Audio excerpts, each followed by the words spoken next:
Tiga hal itu apa yang masih dituturkan di dalam keluarga, itu yang pertama. Hasil barangkali itu perlu ada penelitian, tapi dalam pengamatan aku, terutama di kota-kota itulah tidak.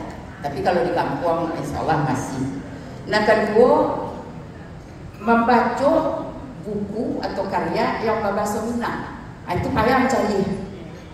Kalau gini, tidak ada jadi kecil, tidak ada.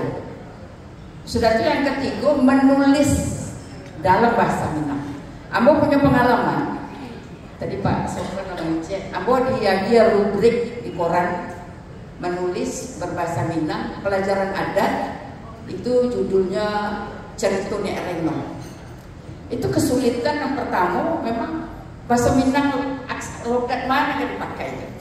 Tapi alhamdulillah dapat logat pasal itu. Dan itu sangat digandrungi oleh masyarakat. Tulisan Ambo di koran setiap minggu. Dan itulah dibukukan dari buku yang sedang dicetak. Jadi menulis pada awalnya, Ambo menulis cuma bahasa Indonesia. Sudah itu pada awalnya baru diterjemahkan ke bahasa Minang. Tapi akhirnya menjadi menarik dan menyenangkan. Dan itu banyak pengguna di ama-ama, di mamai-mamai dan anak sekolah untuk belajar Minangkabau dengan bahasa yang dibentuk dalam sebuah cerita, bentuk kecil, ada dialog dan segala macam. Dan alhamdulillah itu menjadi buku pedoman di sekolah-sekolah di Sumatera Barat terutama. Terima kasih. Assalamualaikum warahmatullahi wabarakatuh. Terima kasih Prof. Muslim. Tadi saya tambahan sedikit. Mengulangi lagi yang mau sampaikan tadi. Dulu Pak Taufik atau beberapa bapak-bapak ibu tahu itu pernah Belanda mencoba memaksakan bahasa di sekolah-sekolah diajar bahasa Minang, tapi orang Minang menolak ketika itu.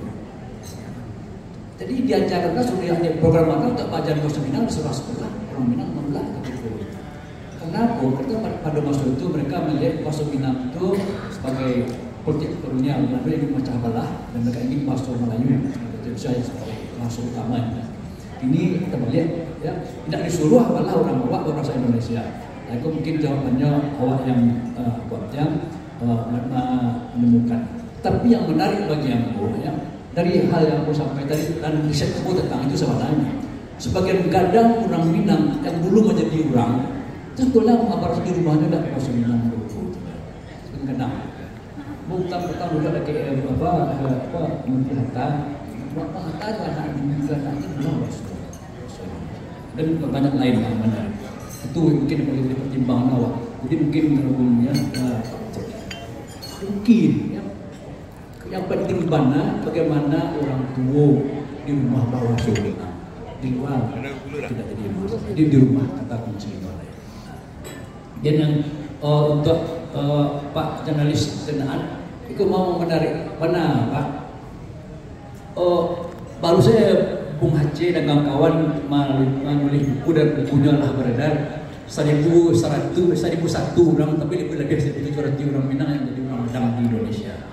Jadi Pak, ya, Ambo rasa orang Minang itu kita tak tahu, iya hebat. Cuma kata Pak Taufik Abdullah, dulu memang menonjol mana orang Minang ketika empty space. Kini Pak Taufik bilang crowded sky. Jadi memang dulu orang Minang memang menonjol mana, kenapa orang suku-suku bangsa lain tak banyak. Aku baru meneliti dengan kata pengantar dalam buku aja, aku baca untuk kata pengantar itu. Persentase orang Minang di Jawa, zaman Jepang dalam buku orang Indonesia terbuka di Jepang, di zaman Jepang itu di Jawa dari sekitar 3.000 orang Indonesia terkemuka, orang Minang nomor 3. Tapi persentase orang Minang yang nomor 3 di Indonesia tadi, di Jawa tadi, itu jauh lebih kadang pada persentase orang Jawa dan orang Sunda. Tahun sampai zaman Jepang. Dan hal yang sama sebetulnya tetap berlanjut pada masa-masa berikutnya, cuma persentase dan bagian dari suku-suku bangsa lain adalah makin banyak juga. Jadi sehingga akhirnya tak begitu. Jadi memang dalam kata komentar hubung aja itu baru sebagian kete dari orang Minang yang hadir dan bisa dibukukan. Jauh lebih banyak sebenarnya dari itu. Romo Pak Taufik saya dari 30 orang jadi orang sebelahan Pak angkatan Bapak. Jadi mah luar biasa. dulu memang empty space, kini crowded sky.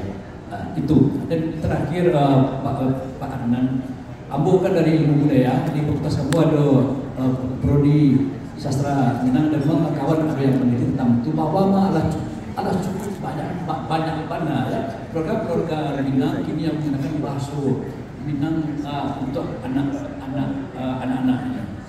Dan tidak hanya di kota-kota, ini di diskusi makalah yang dikawal sampai kawan-kawan, tidak di kota-kota saja, sampai di kampung-kampung, ada berada di Pasaman, di daerah Rau, daerah Rau pedalaman di timur sana, itu pun bahasa Indonesia anak-anak muda. Jadi lah cukup banyak dan cukup tinggi presentasi pemakaian.